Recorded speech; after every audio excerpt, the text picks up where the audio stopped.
ಯಾರು ನಮಗೆ ತೊಂದರೆ ಕೊಡ್ತಾರೋ ಅವ್ರ ಜೊತೆಯಲ್ಲೇ ಉಳಿತಾರೆ. ಹೀಗೆ ಅನೇಕ ರೀತಿಯಲ್ಲಿ ನಾವೆಲ್ಲ ದೂರ ದೂರ ಇದ್ದವರು. ಇವತ್ತೊಂದು ಸಮಯ ಬಂದಿದೆ,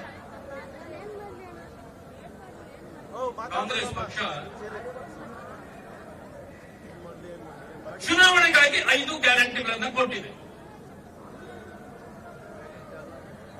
ನಿಮ್ಮನ್ನು ನಾನು ಪ್ರಶ್ನೆ ಮಾಡ್ತೇನೆ, ಮಾನ್ಯ ಬಂಧುಗಳೇ, 52,000 ಕೋಟಿ ರೂಪಾಯಿಗಳನ್ನ ಗ್ಯಾರಂಟಿಗಳಿಗಾಗಿ ಮೀಸಲಿಟ್ಟಿದೆ. 5 ಗ್ಯಾರಂಟಿಗಳು. ನಾನು ನಿಮ್ಮನ್ನು ಕೇಳ್ತೇನೆ, ಮುಖಂಡರಲ್ಲಿ ಕೇಳ್ತೇನೆ, ಈ 52,000 ರೂಪಾಯಿಯಲ್ಲಿ ಮಾನ್ಯ ಮುಖ್ಯಮಂತ್ರಿಗಳು ಹೇಳಿದ್ದು, ಕಾಕಾ ಪಾಟೀಲ್ ನಿನಗೂ ಫ್ರೀ, ಮಾದೇವಪ್ಪ ನಿನಗೂ ಫ್ರೀ, ನನಗೂ ಫ್ರೀ, ನನ್ನ ಹೆಂಡತಿಗೂ ಫ್ರೀ ಅಂದಿರಲ್ಲಪ್ಪ ಮುಖ್ಯಮಂತ್ರಿಗಳು ಅಂದಿರಲ್ಲಪ್ಪ. ಈಗ ಫ್ರೀ ಯಾರು ಕೊಟ್ರಿ? 52,000 ಕೋಟಿಯಲ್ಲಿ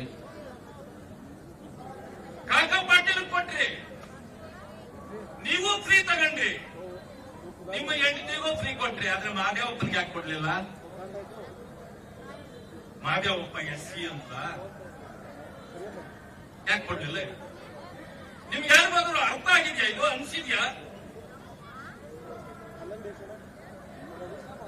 ಪರಿಶಿಷ್ಟ ಜಾತಿ ವರ್ಗಗಳಿಗೆ ಗ್ಯಾರಂಟಿಗಳನ್ನ ಕೊಟ್ಟಿಲ್ಲ, ಗ್ಯಾರಂಟಿಗಳನ್ನ ಕೊಟ್ಟೇ ಇಲ್ಲ ಅವರು.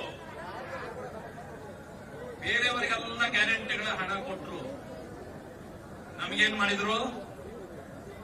ಗ್ಯಾರಂಟಿ ಕೊಡ್ಲಿಲ್ಲ. ಆದ್ರೆ ನೀವು ಬಿಡ್ತೀರಾ? ಕೇಳ್ತೀರಿ, ನಮ್ಗೆ ಯಾಕೆ ಕೊಟ್ಟಿಲ್ಲ ಅಂತೀರಿ, ಪ್ರಶ್ನೆ ಮಾಡ್ತೀರಿ. ಅದಕ್ಕೇನ್ ಮಾಡಿದ್ರು ನಿಮಗೆ ಜ್ಞಾಪಿಸ್ತೇನೆ, ನಿಮ್ಗೆಲ್ಲ ಗೊತ್ತಿರೋ ವಿಷಯ. ಹಳ್ಳಿಯಲ್ಲಿ ಸಣ್ಣ ಸಣ್ಣ ಹೋಟೆಲ್ಗಳು ಇರ್ತವೆ. ನೀವು ಪೇಟೆಗೆ ಬಂದ್ರೆ ಬೆಂಗಳೂರಿನಲ್ಲಿ ನೀವು ಯಾವ ಜಾತಿ ಅಂತ ಯಾವ ಹೋಟೆಲ್ ನಾನು ಕೇಳಲ್ಲ. ಆನೇಕಲ್ ಇರ್ಬೋದು, ಕೋಲಾರ ಇರ್ಬೋದು, ಬೆಂಗಳೂರು ಗ್ರಾಮಾಂತರ ಇರ್ಬೋದು, ಗುಲ್ಬರ್ಗ ಇರ್ಬೋದು, ಯಾವುದೇ ಇರ್ಬೋದು, ಸಣ್ಣ ಹೋಟೆಲ್ನ ಒಳಗಡೆ ಎಲ್ಲರೂ ಹೋಗ್ತಾರೆ, ಕೂತ್ಕೊಳ್ತಾರೆ, ಕಾಫಿ ಟೀ ಕುಡಿತಾರೆ, ತಿಂಡಿ ತಿಂತಾರೆ. ನಮ್ಮ ಹಳ್ಳಿಗಳಲ್ಲಿ ಇರ್ತಾವಲ್ಲ ಹೋಟೆಲ್, ಅಲ್ಲೇನ್ ಮಾಡಿರ್ತಾರೆ, ಅಲ್ಲಿ ಒಂದು ತಟ್ಟೆ ಇಟ್ಟಿರ್ತಾರೆ, ಒಂದು ಲೋಟ ಇಟ್ಟಿರ್ತಾರೆ. ಇಲ್ಲ ಅಂತಂದ್ರೆ ಕೆಲವು ಕಡೆ ಲೋಟ ನೋಡೋದಿಲ್ಲ, ಅದನ್ನು ಮುಟ್ಟೋದು ಬೇಡ ಇವರು ಅಂತ ಹೇಳಿ ತೆಂಗಿನ ಚಿಪ್ ಇಟ್ಟಿರ್ತಾರೆ. ತೆಂಗಿನ ಚಿಪ್ ನಮ್ಮವ್ರು ಹೋಗ್ಬೇಕು, ಟೀ ಕುಡಿಬೇಕು ಅಂತಂದ್ರೆ ಆ ತೆಂಗಿನ ಚಿಪ್ನ ತೊಳ್ಕೋಬೇಕು, ಅದ್ರಲ್ಲಿ ಟೀ ಹಾಕ್ಸ್ಕೋಬೇಕು. ಕುಡ್ದಾದ್ಮೇಲೆ ಅದನ್ನ ತೊಳೆದು ಅಲ್ಲೇ ಇಟ್ಬಿಟ್ಟು ಹೊರಟು ಹೋಗ್ಬೇಕು.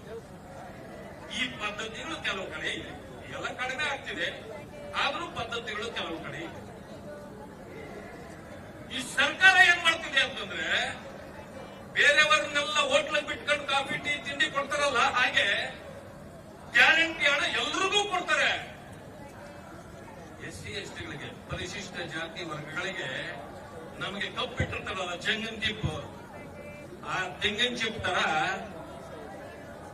SCP STP ಹಣ ನಿಮಗೆ ಇಟ್ಟಿರೋದು. ನಿಮಗೆ ಇದರಲ್ಲಿ ಮಾತ್ರನೇ ನಿಮಗೆ ಭಾಗ, ನಮ್ಮದ್ರಲ್ಲಿ ಭಾಗ ಇಲ್ಲ ಅಂತೇಳಿ ಆ ಹಣದಲ್ಲಿ ಮಾತ್ರ ನಮಗೆ ಕೊಡ್ತಾವೆ. SCP TSP ಹಣ ಏನಕ್ಕೆ ಇಟ್ಟಿರೋದು? It is a special programme, ಅದು ವಿಶೇಷ ಪ್ರೋಗ್ರಾಮ್, ಯೋಜನೆ.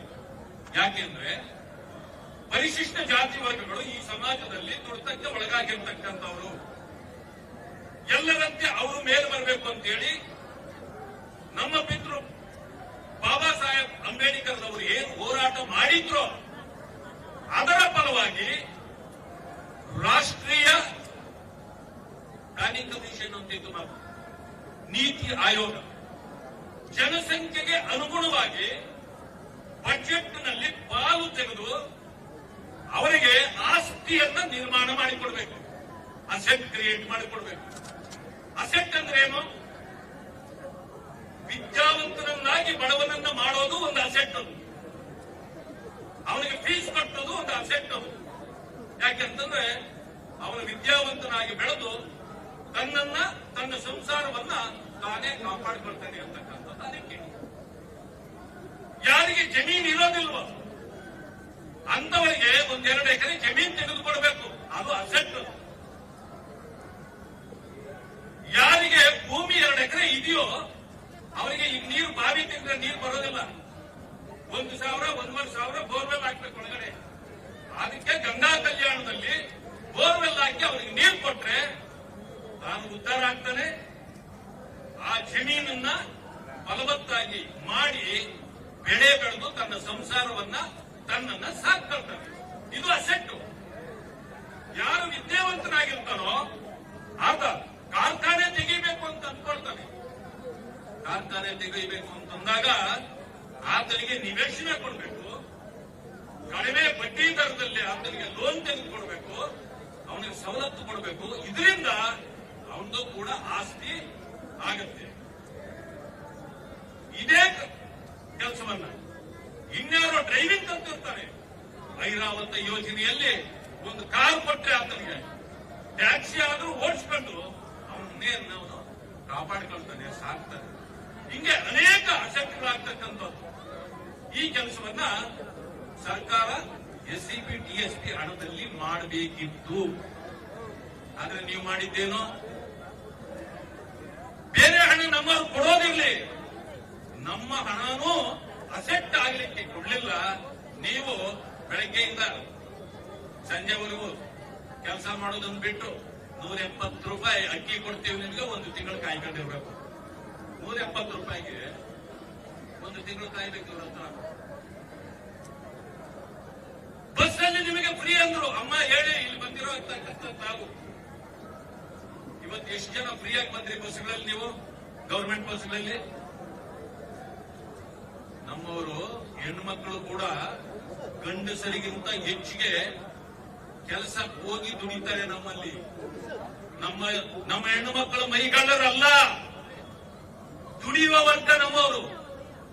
ಹಳ್ಳಿಗಾಡಿನಲ್ಲಿ ಹೋಗಿ ನೋಡ್ರಿ, ಬೆಳಿಗ್ಗೆ ಎದ್ರೆ ಸೀದಾ ಕೂಲಿ ಕೆಲಸಕ್ಕಾದ್ರೂ ಹೋಗಿ ತನ್ನ ಸಂಸಾರವನ್ನ ತನ್ನ ಮಕ್ಕಳನ್ನ ಸಾಕ್ತಕ್ಕಂಥ ಕೆಲಸವನ್ನು ಮಾಡ್ತಾರೆ. ಅವರು ಫ್ರೀಯಾಗಿ ಬಸ್ಸಲ್ಲಿ ಓಡಾಡೋರಲ್ಲ, ಮೋಜು ಮಸ್ತಿ ಮಾಡೋರಲ್ಲ. ಆದ್ರೆ ನೀವೇನ್ ಮಾಡಿದ್ದೀರಿ? ಗ್ಯಾರಂಟಿ ಅಂತ ಹೇಳಿದ್ರಿ. ನಮ್ಮವರು ಹೆಚ್ಚಿಗೆ ಓಡಾಡದೆ ಇದ್ರೂ ಕೂಡ ನೀವು ಹಣ ತೆಗೆದು ಅದನ್ನ ನಿಮ್ಮ ಖಾತೆಯಲ್ಲಿ ಹಾಕೊಂಡಿದ್ದೀರಿ. ಇದು ನಮ್ಮ ಜನಾಂಗಕ್ಕೆ ಮಾಡಿದ ಮೋಸ ಅಲ್ವಾ? ವಂಚನೆ ಅಲ್ವಾ? ಮುಖ್ಯಮಂತ್ರಿಗಳೇ ಇದಕ್ಕೆಲ್ಲ ಉತ್ತರ ಕೊಡಬೇಕು ನೀವು. ಇವತ್ತು ವಿದ್ಯುತ್ ಶಕ್ತಿ ಪುಕ್ಕಟೆ ಕೊಡ್ತಾ ಇದ್ದೀನಿ ಅಂತ ಹೇಳಿದ್ರಿ. ಪರಿಶಿಷ್ಟ ಜಾತಿಗಳಿಗೆ ಇವತ್ತು ಮಾತ್ರ ಅಲ್ಲ, ಬಹುದಿನಗಳ ಕಾಲದಿಂದ ಭಾಗ್ಯ ಜ್ಯೋತಿ ಫ್ರೀ, ಕುಟೀರ ಜ್ಯೋತಿ ಫ್ರೀ. ಇದರ ನಂತರ ಬಿಜೆಪಿ ಸರ್ಕಾರ ಬಂದಾಗ ನಮ್ಮ ಬಸವರಾಜ ಬೊಮ್ಮಾಯಿ ಅವರು ಪರಿಶಿಷ್ಟ ಜಾತಿ ವರ್ಗಗಳಿಗೆ ಬಡವರು ಯಾರ್ಯಾರು ಇರ್ತಾರೋ ಅವರೆಲ್ಲರಿಗೂ 75 ಯೂನಿಟ್ ಫ್ರೀ ಅಂತ ಹೇಳ್ಬಿಟ್ಟು, ಮತ್ತೆ ನೀವೇನು ಇವಾಗ ಎಕ್ಸ್ಟ್ರಾ ಕೊಟ್ಟಿರೋದು? ಕಾಂಗ್ರೆಸ್ನವ್ರು ಏನ್ ಕೊಟ್ಟಿದ್ದೀರಿ? ನೀವು ಏನ್ ಮಾಡ್ತಿದ್ದೀರಿ ಅಂದ್ರೆ, ಎಷ್ಟು ಜನಸಂಖ್ಯೆ ಪರಿಶಿಷ್ಟ ಜಾತಿ ವರ್ಗಗಳಿದೆಯೋ ಅದಕ್ಕೆ ಸರಿಸಮನಾಗಿ ನಮ್ಮ SCB TSP ಹಣವನ್ನ ಈ ಖಾತೆಯಿಂದ ತೆಗೆದು ಆ ಖಾತೆಗೆ ಹಾಕೊಂಡಿದ್ದೀರಿ. ಇದು ಮಾಡಿರೋ ಮೋಸ ನಮಗೆ. ನೀವು ಅಂದಮೇಲೆ ನೀವು ಗ್ಯಾರಂಟಿ ಹಣ ನಮಗೆ ಕೊಡ್ಲೇ ಇಲ್ಲ. ನಮ್ಮಲ್ಲಿ ಈಗ ವಿದ್ಯಾವಂತರು ಹೆಚ್ಚಾಗಿದ್ದಾರೆ, ಆದ್ರೆ ಅನ್ಎಂಪ್ಲಾಯ್ಮೆಂಟ್ ಕೂಡ ಅಷ್ಟೇ ಬೆಳೀತಾ ಇದೆ. ಆದ್ರೆ ನೀವ್ ಹೇಳಿದ್ರಿ ಯುವ ನಿಧಿಯಲ್ಲಿ ಯಾರು ಕೆಲಸ ಇಲ್ವೋ, ಎಂಪ್ಲಾಯ್ಮೆಂಟ್ ಇಲ್ವೋ ಅವರಿಗೆಲ್ಲ ನಾವು 1,500 ಡಬಲ್ ಡಿಗ್ರಿ ಮಾಡಿರೋರಿಗೆ 3,000 ಹೇಳಿದ್ರಿ. ಇಲ್ಲಿ ಬಂದಿರತಕ್ಕಂಥ ಯುವಕರನ್ನು ಕೇಳಿ ಯಾರ್ಯಾರಿಗಾದ್ರೂ ಸಿಕ್ಕಿದೆಯಾ ಅಂತ. ಇದು ಪೇಪರ್ ಅಲ್ಲಿ ಇದೆಯಾ ಹೊರತು ನಿಮ್ಮ ಗ್ಯಾರಂಟಿಗಳು ನಮ್ಮ ಜನರಿಗೆ ಇದು ದಕ್ಕಿಲ್ಲ, ಸಿಕ್ಕಿಲ್ಲ. ಇದು ವಂಚನೆ, ಮೋಸ. ಆ ಕಾರಣದಿಂದ ದಯವಿಟ್ಟು ತಾವೆಲ್ಲರೂ ಅರ್ಥ ಮಾಡ್ತಾರೆ. ವಂಚಕರ ಸಂಖ್ಯೆ ಅಂತ ಯಾವುದಾದ್ರೂ ಇದ್ರೆ ಅದು ಈ ಸರ್ಕಾರ, ಈ ಕಾಂಗ್ರೆಸ್ ಪಕ್ಷ. ಇವತ್ತು ಅಲ್ಲಿಯೂ ಕೂಡ ನಮ್ಮ ನಾಯಕರಿದ್ದಾರೆ. ಪರಿಶಿಷ್ಟ ಜಾತಿ ವರ್ಗಗಳಿಗೆ ಅಲ್ಲಿರ್ತಕ್ಕಂಥ ನಾಯಕರು ಕೂಡ ಇದ್ದಾರೆ. ಬನ್ನಿ, ಆದ್ರೆ ಹೋಗಕ್ ಹೋಗ್ಬೇಡಿ. ಅವರು ಬಾಯಿ ಬಿಚ್ಚಿ ಸರ್ಕಾರ ಇದು ಮಾಡಿರೋದು ತಪ್ಪು ಅಂತ ಹೇಳಲಿಕ್ಕೆ ಸಾಧ್ಯನೇ ಇಲ್ಲ. ಯಾಕೆ ಅಂತಂದ್ರೆ ಅವರೆಲ್ಲರೂ ಕೂಡ ಇವತ್ತು ಗುಲಾಮಗಿರಿಯಲ್ಲಿ ಇದ್ದರು. ಯಾವ ರೀತಿ ಇದ್ದಾರೆ ಅಂತಂದ್ರೆ ಅಲ್ಲಿರ್ತಕ್ಕಂಥ ಪರಿಶಿಷ್ಟ ಜಾತಿ ವರ್ಗದ ನಾಯಕರು ಮುಖ್ಯಮಂತ್ರಿಗಳೇ ನಮ್ಮ ಜನಾಂಗಕ್ಕೆ ಅನ್ಯಾಯ ಆಗ್ತದೆ ಅಂತ ಹೇಳೋ ಪರಿಸ್ಥಿತಿ ಅದಿಲ್ಲ. ಅದಕ್ಕೆ ಅವ್ರು ಏನ್ ಮಾಡ್ತಿದ್ದಾರೆ ಗೊತ್ತಾ? ಗುಲಾಮಗಿರಿಯ ಸುಖದ ಸಂಭ್ರಮ ಮಾಡ್ತಿದ್ದಾರೆ. ಗುಲಾಮಗಿರಿಯಲ್ಲೂ ಕೂಡ ಸುಖದ ಸಂಭ್ರಮ ಪಡ್ತಿದ್ದಾರೆ. ಆದ್ರೆ ನೀವು ಬೀದಿಯಲ್ಲಿ ಕೂತಿದ್ದೀರಿ. ನಮಗೆ ಕಷ್ಟನ ಹೇಳಲಿಕ್ಕೆ ಯಾರ ಹತ್ರ ಹೋಗ್ಬೇಕಿವ? ಆದ್ರಿಂದ ನೀವೇನು ಹೋರಾಟವನ್ನು ಹೊರಟಿದ್ದೀರಿ, ಇದಕ್ಕೆ ಪೂರಕವಾಗಿ ನಾವು ಕೂಡ ನಮ್ಮ ಭಾರತೀಯ ಜನತಾ ಪಕ್ಷ ನಮ್ಮ ಅಧ್ಯಕ್ಷರಾಗಿರ್ತಕ್ಕಂಥ ವಿಜೇಂದ್ರ ಅವರ ನೇತೃತ್ವದಲ್ಲಿ 14 ತಂಡಗಳನ್ನು ರಚನೆ ಮಾಡಿದ್ವಿ. 2 ಪಾರ್ಲಿಮೆಂಟರಿ ಸೆಗ್ಮೆಂಟ್ಗೆ ನಾವು ಟೂರ್ ಮಾಡಿದ್ವಿ. ಎಲ್ಲ ಕಡೆಯಲ್ಲೂ ಏನು ತಾವುಗಳು ಇಲ್ಲಿ ಕುಳಿತಿರ್ತಕ್ಕಂಥ ನಾಯಕರು ಹೋರಾಟ ಮಾಡ್ತಿರಲ್ಲ ಸಂಘಟನೆಗಳ ನಮ್ಮ ಮೂಲಕ, ಆ ರೀತಿ ನಿಮಗೆ ಶಕ್ತಿ ಕೊಡ್ತಕ್ಕಂಥ ನಿಮ್ಮ ಜೊತೆಯಲ್ಲಿ ನಾವು ಕೂಡ ಕೆಲಸವನ್ನ ಇಡೀ ರಾಜ್ಯದಲ್ಲಿ ನಾವು ಇವತ್ತು ಮಾಡಿಕೊಡ್ತಿದ್ದೀವಿ. ನಾನು ಸುಮಾರು ವರ್ಷಗಳಿಂದ ನೋಡ್ತಾ ಇದ್ದೇನೆ, ಅನೇಕ ಸಂಘಟನೆಗಳು ಇದರಲ್ಲಿ ಭಾಗಿಯಾಗಲಿಲ್ಲ. ನಮ್ಮ ಸಂಘಟನೆ ಮುಖಂಡರು ದಯವಿಟ್ಟು, ಆದ್ರೆ ವಿಶೇಷ ಏನು ಅಂತಂದ್ರೆ ಇವತ್ತು ದಯವಿಟ್ಟು ಎಲ್ಲರೂ ಕುತ್ಕೋಬೇಕು. ದಯವಿಟ್ಟು ಕುತ್ಕೊಳ್ಳಿ, ಎಲ್ಲ ಕೂತ್ಕೊಳ್ಳಿ. ಅವ್ರಿಗೇನೋ ಅವರ ಹೋರಾಟ ಪಾಪ ಅವ್ರು ಮಾಡ್ಲಿ, ಬನ್ನಿ. ಅವರ ಹೋರಾಟ ಅವ್ರ ಕಡೆ ಗಮನ ಕೊಡಕ್ ಹೋಗ್ಬೇಡಿ. ಅವರ ಹೋರಾಟ ಅವ್ರು ಅವರ ಹೋರಾಟಕ್ಕೂ ಬೆಲೆ ಮಾಡ್ತಾರೆ. ಕೊಡೋಣ. ದಯವಿಟ್ಟು ನಮ್ಮ ಹೋರಾಟ ಕುತ್ಕೊಳ್ಳಿ. ಮಾನ್ಯ ಮುಖ್ಯಮಂತ್ರಿಗಳು ಇವತ್ತು ಯಾವ ರೀತಿ ಅಂತಂದ್ರೆ ಒಂದು ತರ ಅವ್ರದ್ದು ಒಂದು ಗಾದೆ ಹೇಳ್ತಾರೆ ಹಳ್ಳಿ ಕಡೆ, ಕೈಯಲ್ಲಿ ಶರಣು ಕಂಕಳಲ್ಲಿ ದೊಣ್ಣೆ ಅಂತ. ಅವ್ರು ಎಲ್ಲಿ ದೊಣ್ಣೆ ಇಟ್ಕೊಂಡಿದ್ದಾರೆ ಗೊತ್ತೇ ಆಗೋದಿಲ್ಲ. ಯಾಕೆಂದ್ರೆ ಕೈಯಲ್ಲಿ ಶರಣು ಮಾಡ್ತಾರೆ. ನೀವು ಹೋದಾಗ ಶರಣು ಅಂದ ತಕ್ಷಣ ನೀವು ಬಿದ್ದೋಗ್ಬಿಡ್ತೀರಿ. ಅದಾದ್ಮೇಲೆ ದೊಣ್ಣೆ ತಗೊಂಡು ಹೊಡಿತಾರೆ. ಇವತ್ತು ಆ ಪರಿಸ್ಥಿತಿ ಇಲ್ಲಿದೆ. ನೀವೇನ್ ಮಾಡ್ತಿದ್ದೀರಿ ಅಂತಂದ್ರೆ ಏನ್ರೆ ಬಿಜೆಪಿನವರು ದಲಿತರಿಗಾಗಿ ಎಷ್ಟು ಹಣ ಇಟ್ಟಿದ್ದಾರೆ? 39,000 ಕೋಟಿ ದಯವಿಟ್ಟು ಎಲ್ಲ ಇಟ್ಟಿದ್ದೀನಿ ಅಂತಾರೆ. ಹೇಳೋದಿದು ಇಟ್ಟಿದ್ದು ಬಿಡಪ್ಪ, ಕೊಟ್ಟಿದ್ದು ಹೇಳು. ಇಟ್ಟಿದ್ದೆಷ್ಟು ಅಂತ ನಮಗ್ ಬೇಡ, ಕೊಟ್ಟಿದ್ದೆಷ್ಟು ಅಂತ ಹೇಳೋ ನೋಡೋಣ. ಆಗಿದ್ದ ಮೇಲೆ ಮೊದಲನೇ ವರ್ಷ 11,000 ಕೋಟಿ, 2ನೇ ವರ್ಷ 14,000 ಕೋಟಿ, 25,000 ಕೋಟಿ ನಮ್ಮ ಬಡವರ ಹಣ ನುಂಗಿದ್ರಲ್ಲ ನೀವು. ಆ ನುಂಗಿದ್ದಕ್ಕೆ ನಿಮ್ ಗಂಟು ಸರಿ ಇಲ್ಲ. ಈಗ ಗಂಟು ಸಿಕ್ಕಾಕೊಂಡಿದೆ. ನಮ್ಮ ಜನರಿಗೆ ಅನ್ಯಾಯ ಮಾಡಿ ನೀವು ಓಡಾಡಕ್ ಹೋದ್ರಲ್ಲ, ಅದಕ್ಕೇನೆ ಈಗ ನೀವು ಕುಂಟ್ತಾ ಇರೋದು. ವೀಲ್ ಚೇರ್ ಬಂದಿದೆ. ಈಗ ನಮ್ಮ ಜನರಿಗೆ ಅನ್ಯಾಯ ಮಾಡಿದ್ರೆ ಯಾವ ಚೇರ್ ಬರೋದು? ಎಲ್ಲ ಕುತ್ಕೊಂಡ್ಬಿಡಿ ಹೆಂಗಸರು. ವೀಲ್ ಚೇರ್ ಹೋಗಿ ಬೇರೆ ಚೇರ್ ಬರ್ತದ. ಆಮೇಲೆ ನಮ್ಮವರಿಗೆ ಮೋಸ ಮಾಡಬೇಡಿ, ಅನ್ಯಾಯ ಮಾಡಬೇಡಿ. ಅನೇಕ ಬಂಧುಗಳು ನಮ್ಮನ್ನು ಪ್ರಶ್ನೆ ಮಾಡ್ತಾರೆ. ನೋಡಿ, ನಾವು ನಮ್ಮ ಸರ್ಕಾರ ಇದ್ದಾಗ ನಾವು ಏನೇನು ಮಾಡಿದ್ದೀವಿ ನಿಮಗೂ ಗೊತ್ತಿದೆ. ಕೆಲವು ಸಾರಿ ಏನಾಗುತ್ತೆ, ಸಂಘಟನೆಗಳವರು ಹೋರಾಟ ಮಾಡಿಯೇ ಗೊತ್ತು. ಸಂಘಟನೆಗಳೆಲ್ಲರಿಗೂ ಅಷ್ಟೇ. ಒಳ್ಳೆ ಕೆಲಸ ಮಾಡಿದ್ವಿ ಅಂತ ಯಾರು ಹೇಳೋ ಹೋರಾಟ ಮಾಡ್ತಾರೆ. ಯಾಕೆ? ಇರ್ತಕ್ಕಂಥ ತಾಪ, ಅವರಿಗೆ ಆಗಿರ್ತಕ್ಕಂಥ ನೋವು, ಅದರ ಪರವಾಗಿ ಹೋರಾಟ ಮಾಡೋದು. ಇವತ್ತು ಪ್ರತಿದಿನ ಈ ರೀತಿ ಸಂಘಟನೆಗಳು ಬರೀ ಸಂಘರ್ಷ ಮಾಡಿಕೊಂಡೇ ಕುಳಿತಿರ್ಬೇಕಾ? ನಾವು ಈ ಲೀಡರ್ಗಳನ್ನೆಲ್ಲಾನು ಅವ್ರಿಗೆ ಹೊಟ್ಟೆಪಾಡಿಲ್ವಾ? ಈ ಜನರಿಗೆ ಹೊಟ್ಟೆಪಾಡಿಲ್ವಾ? ಈ ಸಂಘರ್ಷವೇ ಅವ್ರ ಜೀವನ ಆಗ್ಬೇಕಾ? ಇದನ್ನ ನಾವು ಅರ್ಥ ಮಾಡ್ಕೊಳ್ಬೇಕು. ನೋಡಿ, ಪರಿಶಿಷ್ಟ ಜಾತಿ ವರ್ಗಗಳನ್ನ ಜೊತೆಯಲ್ಲಿಟ್ಕೊಂಡೇ ಕಸಿ ಮಾಡತಕ್ಕಂತ ಕೆಲಸ ಮಾನ್ಯ ಸಿದ್ದರಾಮಯ್ಯನವರು ಮಾಡ್ತಿದ್ದಾರೆ. ಅವರ ನೀತಿ ಏನು ಅನ್ನೋದನ್ನ ಅರ್ಥ ಮಾಡ್ಕೊಳ್ಳಿ. ನಾವು ಅಧಿಕಾರದಲ್ಲಿದ್ದಾಗ ಪೌರ ಕಾರ್ಮಿಕರನ್ನ 14,000 ಜನರು ಅವರು ಕಾಂಟ್ರಾಕ್ಟ್ ಲೇಬರರ್ಸ್ ಆಗಿದ್ರು. ನಮ್ಮ ಸರ್ಕಾರ